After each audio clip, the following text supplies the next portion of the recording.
Ils avaient pris la place de l'hôtel de ville comme premier bivouac. Les participants troyens du 4L Trophy attiraient l'attention du public ce samedi sur leur départ imminent pour 10 jours d'aventure.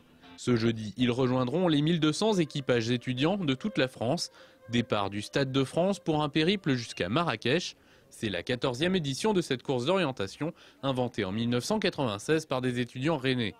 Une course à visée humanitaire puisque les équipages emmènent avec eux du matériel sportif, scolaire ou médical. Une course placée sous le signe de la solidarité. Si quelqu'un est en panne, si quelqu'un crève, tout le monde s'arrête et s'entraide, donc c'est vraiment très riche. Et puis le fait de piloter vraiment une voiture dans des dunes, dans du sable, de la roche, sur des plaines, c'est incroyable, on se prend un petit peu pour Sébastien Loeb. Le but de cette course n'est pas la vitesse. Les concurrents se départagent par le plus faible nombre de kilomètres parcourus. Il faut dire que le véhicule choisi n'est pas un bolide. Le best-seller des voitures françaises n'a que 4 rapports et sa vitesse de croisière avoisine seulement les 110 km/h.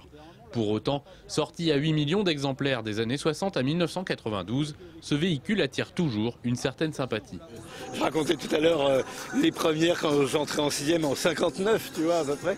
Je pensais 59-60 à 4999 francs, c'était une révolution.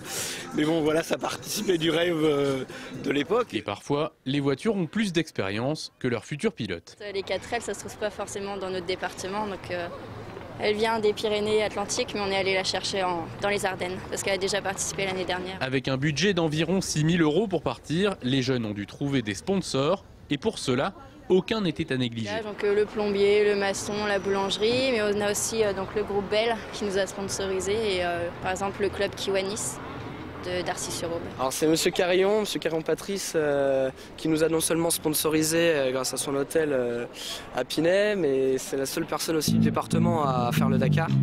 Donc il nous a donné des conseils, il nous a un petit peu soutenu, c'est un peu notre parrain pour le départ. Ne reste plus qu'à espérer qu'avec ces bons conseils, ils arriveront à bon port.